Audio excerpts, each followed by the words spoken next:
नमस्कार प्यारे बच्चों। चलो भाई, उत्तर प्रदेश स्पेशल के इस अंक में एक बार फिर से आपका स्वागत है। और स्वागत करते हैं इस बार कथक के। क्या बच्चे, कथक को जानने का प्रयास करते हैं कि उत्तर प्रदेश का एकमात्र शास्त्रीय नृत्य कथक क्या है, इससे संबंधित कौन कौन सी बातें हैं जो पेपर में पूछी जा सकती हैं। सबसे पहले बच्चे, कथक की अगर हम सामान्य परिचय की बात करें तो मेरी बात ध्यान से समझना। सवाल पूछा जाता है कि साहब कथक का अर्थ क्या होता है।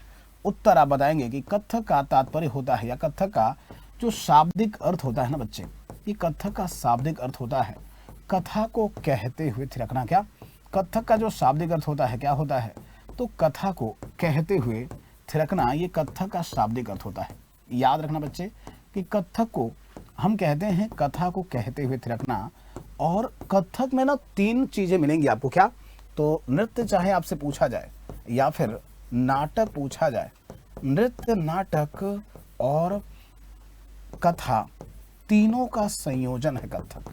नृत्य नाटक और कथा तीनों का संयोजन है, या कहिए नृत्य नाटक और संगीत, इन तीनों के संयोजन से कथक को तैयार किया गया है। प्यारे बच्चे, ये जो शास्त्रीय नृत्य है ना, इसकी उत्पत्ति होती है ब्रज क्षेत्र से। क्या, इसकी उत्पत्ति होती है ब्रज क्षेत्र से। और प्रारंभ में इसको इस्तेमाल लोग करते थे, साधु संत थे, साधु महात्मा थे, ये इसका इस्तेमाल करते थे कि राधा कृष्ण की जो कहानियां हैं वो सुनाते थे और साथ में नृत्य किया करते थे। इसलिए इसका नाम पड़ा क्या, कथक। अगर हम देखें बच्चे तो इसकी उत्पत्ति हुई है ब्रज क्षेत्र में। और अगर सवाल पूछा जाए कि उत्तर प्रदेश का एकमात्र शास्त्रीय नृत्य कौन सा है, तो याद रखना कि उत्तर प्रदेश का एकमात्र शास्त्रीय नृत्य है कथक, है ना। उत्तर प्रदेश का एकमात्र शास्त्रीय नृत्य है कथक, हमें इसको भी ध्यान रखना है। और संगीत जो शैली है ना, वो कौन सी है, तो हिंदुस्तानी शास्त्रीय संगीत पर। क्या, हिंदुस्तानी जो शास्त्रीय संगीत है, हिंदुस्तानी शास्त्रीय संगीत, इसकी संगत करता है कथक। क्या, हिंदुस्तानी शास्त्रीय संगीत की संगत करता है कथक, आपको याद रखना है बच्चे, है ना। अगर कथक के हम विकास की बात करें तो देखो, कथक एकमात्र शास्त्रीय नृत्य है जिस पर इस्लामिक प्रभाव है।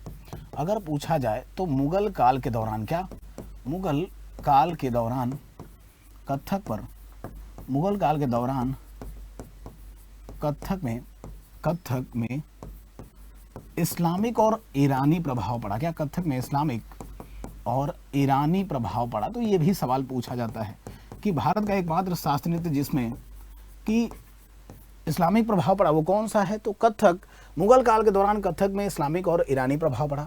यहाँ पर बताना चाहेंगे कि अवध के जो नवाब थे, नवाब वाजिद अली शाह, नवाब वाजिद अली शाह के दौरान, नवाब वाजिद अली शाह के समय में कथक ने, नवाब वाजिद अली शाह के समय में कथक ने अपना स्वर्णिम युग देखा था। तो ये सवाल अगर पूछा जाए भाई कथक का जो स्वर्णिम युग था वो कब था, तो नवाब वाजिद अली शाह के समय में कथक ने अपना स्वर्णिम युग देखा था। बच्चे याद रखना, ये बहुत पूछा जाता है कि स्वर्णिम युग कब देखा, तो इन्होंने जो स्वर्णिम युग देखा था कथक ने, वो नवाब वाजिद अली शाह के समय में अपना स्वर्णिम युग देखा था। और ये जो विशिष्ट शैली बनी ना, ये भी इन्हीं के समय बनी। ये स्वयं अख्तर पिया के नाम से धुन तैयार किया करते थे। क्या, स्वयं अख्तर पिया के नाम से धुन तैयार किया करते थे। कौन, तो याद रखना बच्चे, नवाब वाजिद अली शाह। अगर हम कथक को थोड़ा और डिटेल में समझें, थोड़ा सा और जानने का प्रयास करें कि भाई जो कथक है इसका क्या पूरा का पूरा मामला है, तो देखो बच्चे, अगर बात करें कथक में, तो कथक का जो प्रारंभ होता है ना, वो कहलाता है आनंद। कोई सवाल पूछे कि आनंद जो शब्द है किससे संबंधित है, कथक से, और इसको हम कथक का प्रारंभ कहते हैं। क्या, कथक का प्रारंभ कहते हैं आनंद। समापन से पहले किया जाने वाला जो शुद्ध नृत्य है उसको कहते हैं तराना। क्या, समापन से पहले किया जाने वाला कथक में जो शुद्ध नृत्य है, समापन से पहले किया जाने वाला जो शुद्ध नृत्य है ना, यह कहलाता है क्या, तो यह कहलाता है तराना। और एक शब्द इस्तेमाल होता है कथक में, जुगलबंदी। जुगलबंदी क्या है बच्चे, तो नर्तक और वादक के बीच में एक प्रकार का प्रतिस्पर्धा है। यह है क्या, तो एक कंपटीशन है जो किसके किसके बीच में हो रहा है, नर्तक के बीच में और वादक के बीच में। यानी नर्तक जितना आप देखोगे, वादक जितना तेज बजाएगा ना, नर्तक के द्वारा उतने ही तेज तरीके से नृत्य किया जाएगा। परफॉर्मेंस होता है शानदार। सवाल पूछा जाता है कि जुगलबंदी जो शब्द है इसका इस्तेमाल कौन से शास्त्रीय नृत्य में होता है? क्या बताओगे बच्चे? तो कथक में। नर्तक और वादक के बीच में जो कंपटीशन है यही कहलाता है जुगलबंदी। इसके बाद से अगर बात करें बच्चे तो याद रखना कथक के कुल 4 घराने हैं। जो घराना शब्द है जो जिस शहर से जुड़ा है और जो जिस शहर में रह करके अगर देखा जाए तो बच्चे लोकप्रिय हुआ वो घराना शब्द से जाना गया। और कथक के जो घराने हैं ना उसमें सबसे पॉपुलर है लखनऊ घराना। कौन सा? सबसे प्रसिद्ध है लखनऊ घराना। इसके बाद से देखोगे तो दूसरा है बनारस घराना। क्या दूसरा है? बनारस घराना। बनारस घराना। और तीसरा अगर देखा जाए तो है जयपुर घराना। जयपुर घराना। और चौथा अगर बात करें तो चौथा क्या हो जाएगा? तो मैंने क्या बताया भाई? लखनऊ, बनारस, जयपुर। और इसके अलावा अगर देखा जाए तो यहाँ पर चौथा मिलेगा रायगढ़ घराना। रायगढ़ घराना इन सभी में सबसे नया है बच्चे। सबसे लोकप्रिय कौन सा है? तो लखनऊ घराना है। पर बनारस घराने की भी प्रसिद्धि बहुत है। यहाँ पर अगर बात करें एक एक घरानों की तो याद रखना कि जो लखनऊ घराना है चेहरे की भाव भंगिमाएं और हाथ की गतियों के लिए जाना जाता है।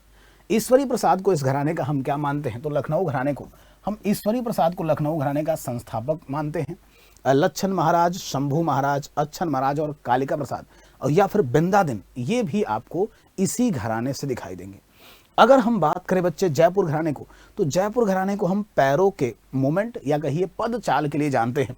और इसके कुछ घराने हैं, इसके कुछ कलाकार हैं पंडित दुर्गा प्रसाद, मंगला भट्ट, गीतांजलि लाल, कुंदन लाल और प्रेरणा श्रीमाली। ये कुछ ऐसे नाम हैं प्रेरणा श्रीमाली जो हमें ध्यान रखना है कि आपको कहाँ पर मिलेंगी? तो ये मिलेंगी जयपुर घराने से।